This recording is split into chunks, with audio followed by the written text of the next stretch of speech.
At the time of writing this script, the Nintendo Switch is officially 6 months old, and to my knowledge is being received extraordinarily well. I myself wasn't too fond of the Wii U even though it had some great games, but I adore the Switch for what it can do, and I don't think a console can make any greater first impression than Zelda Breath of the Wild. Despite only being around for half a year, we've gotten some great games, and the remaining 4 months of this year are promised to be littered with other great games to come, ranging from Xenoblade 2, Mario Odyssey, Fire Emblem Warriors, Mario & Rabbids, which has already come out, and Pokken DX. Then, we know of many games coming in 2018, like Yoshi, Kirby, Fire Emblem 2018, Pokemon 2018, and Metroid Prime 4. Now, while these are all great things to look forward to, the point of this video isn't to gush about the releases we already know about and make predictions for them. No, this video is about the games we don't know about. There are a couple of games I think would work fantastically on the Switch that I'm surprised we haven't seen yet, but I'm sure we'll see them in the future. However, I want to get the jump on Nintendo, and make some predictions on what titles I highly suspect are being developed, or being considered for development on the Nintendo Switch. Games that they've made no hint at creating thus far. There are a number of ways I could organize this list, like how much I'd want to see them from least to greatest, how likely they are to appear, etc. However, I'm structuring this without any order just for simplicity's sake. There is no order to the way that these 5 games will be listed. Please keep in mind that any and all games on this list are being listed as pure speculation, and there is no definitive evidence to suggest thus far that Nintendo is working on any of them. So please don't write a comment asking why I lied that Nintendo is making X game, because that's not what I'm doing. I was initially going to create this video a little bit later on in the week, but Nintendo has announced that on September 13th, which is the Wednesday, they will be showing off a Nintendo Direct, and because of that I have to rush out this video, so I don't really have a lot of good footage, so please enjoy me playing some Nier Automata. Without further ado, here's the list. Number 5. Paper Mario. Paper Mario is in a bit of an odd spot right now. I'm sure most people are aware of the turbulence the series has experienced, but to keep it short, its first 2 entrances with RPG elements are universally loved, while its more recent games on the 3DS and Wii U have received a lot of criticism for lackluster gameplay and overuse of gimmicks. Due to the configuration of the Nintendo Switch having no touchscreen or secondary controller screen, a Paper Mario on the Switch would have no choice but to do away with the tedious menu system often criticized by fans in the Wii U version. In addition, unfavorable reviews of both Sticker Star and Color Splash may finally be what Paper Mario needs to steer back to its roots. RPG games have always done well on handhelds because they are such big but usually slow games that they don't lend themselves well to stay-at-home console experiences like they would for a mobile experience. Since the Switch is portable, it will be a great fit for the franchise, and even with Miyamoto admitting that Sticker Star was boring, it's that much more likely we will see a Paper Mario structured around its older mechanics. At least we can only hope. Number 4. Harvest Moon / Story of Seasons. For clarity's sake, I actually don't know what's up with the name. I've heard it go under both names, but let's just brush that over. If you wish, you can also replace this spot with Animal Crossing if that's more your thing. I've always viewed Animal Crossing and Harvest Moon as slightly different versions of a slice-of-life kind of game ever since the GameCube, but obviously with very different premises.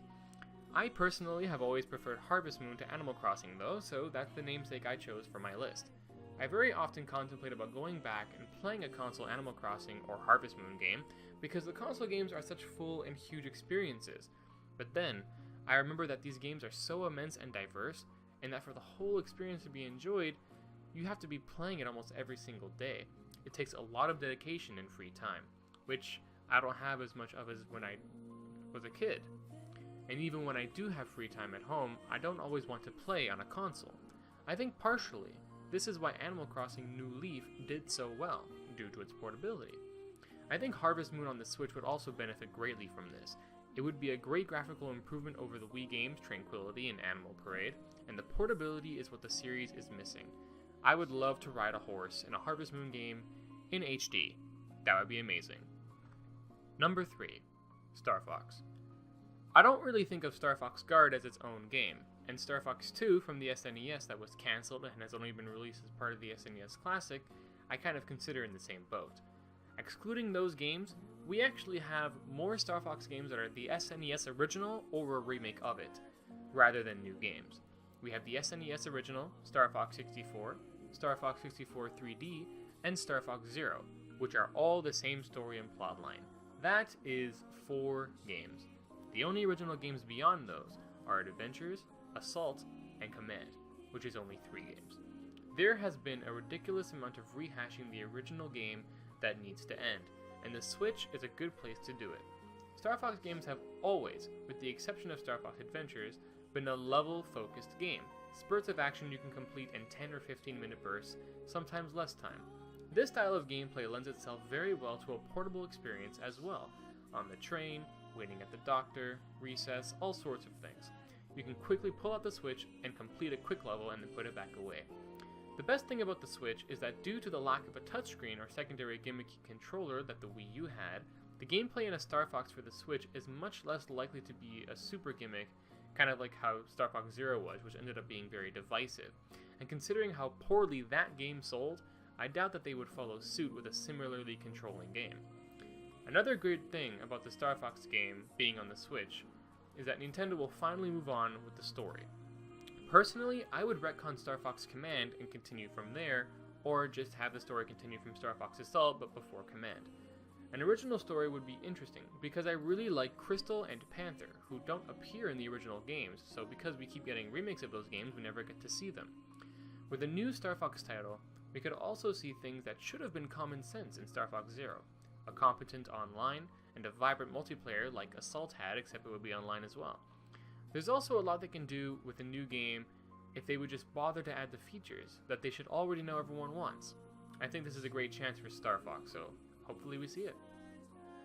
Number 2. Kid Icarus. Speaking of games that are structured around an individual level format, we have Kid Icarus. Kid Icarus Uprising differs from Star Fox Zero in that it was a game received very well by most people, myself included. It is probably my favorite game on the 3DS. No joke. However, it is similar to Star Fox Zero in that the major complaint about it was the control scheme. You could get used to it after a while, and it wasn't nearly as divisive as Star Fox Zero, but it was still the things that players complained about the most. The developers knew this issue would come about because included with the game came a little stand you could put your 3DS on top of for ease of play.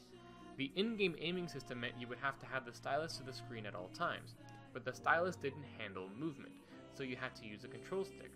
Coupled with a bunch of other buttons to be used for gameplay, it was very hard for players to both move around and hold the 3DS straight so they could properly use the stylus. The gyro controls present in the Joy-Cons could fix a majority of the issues in the game. For one, those favoring an analog-centric game could also configure the controls as such, since we now have a right analog for aiming. However, if you like, they could add an option for an in-game aiming system similar to Breath of the Wild's bow mechanics. Being able to use the Joy-Cons independently of the screen helps tremendously as well, which is why the Switch is a really good fit for a new Kid Icarus title. The Switch's technology would almost completely eliminate, if not 100% abolish, the control scheme issues present in Kid Icarus Uprising. Uprising was just a lot of fun. It introduced a slew of great characters and designs, and left room open for sequels, and a Switch title with fleshed out graphics and visuals would do the series some great justice, and it would still be portable like Kid Icarus Uprising was. I'm actually surprised we haven't even seen this game already, so maybe we'll see it on Wednesday, who knows. Number 1. Smash. There was no way in hell I was going to talk about anticipated games on the Switch without talking about Smash Bros. Reggie Fils-Aimé, the president of Nintendo of America, once stated that certain franchises in their library have to have at least one representative of each new console they release. Although he didn't express any specific titles, I believe Smash Bros. Is among one of those he was referring to. There is absolutely no way a Smash Bros. Isn't coming to the Switch at some point. Whether it be a new game or a port of the Wii U version, it would work well. If it's a port with features from both the Wii U and 3DS versions of Smash 4, then the port can work both as a console experience and a portable experience, so there's no charm lost to the different versions of Smash 4 that were released. And if it's a new game, obviously the hype would be elevated even further. With so many new games coming in 2017 and 2018 just that we know about, there's so much potential for new content in the next game, like stages or characters or items, and obviously I don't have to tell you how exciting that is. Smash Bros. Is one of the greatest system sellers of all time, and I'd be surprised if we didn't get an announcement or reveal for it in 2018, if not Wednesday. If it's a port of Smash 4, I would expect to reveal either Wednesday or at the beginning of next year's Direct that they usually do in January or February. If it's a new game, then I would predict the reveal for the game in E3 2018. But I can only dream. And that's kind of the theme of this video, isn't it? Mostly a list of things we can only hold our breath for, but know with some degree of certainty must be around the corner. At least, that's my opinion. Honorable mention, though it could be cheating, is Bravely Third. The Bravely Default games have always appeared on the 3DS by default, but it could possibly move over to the Switch, though there isn't any guarantee. Even if it's a 3DS game, I wanted to leave it here since it's a great series that everyone should play if they like RPGs. Also, Bayonetta 3. There's no guarantee it'll appear on a Nintendo system again, but who knows? I was tempted to put Pokemon 2018, Metroid Prime 4, Fire Emblem 2018, and Pikmin 4 on this list, since we haven't seen footage at all for those games, but considering that those 4 games are confirmed for development, I think it would also be cheating to put them on the list. Speaking of Smash Brothers, since I love speculating on that particular series so much, next video I'll be doing a predictions video on what characters I think will be reworked, added, removed, turned into skins, etc. in the next game. Just a purely speculative video. In the meantime, if you like this video, give it a like, share it, and let me know if you agree with my list, or share what unannounced games you hope are coming. In the meantime, take care, and hopefully I'm a prophet. We'll find out Wednesday. Cheers!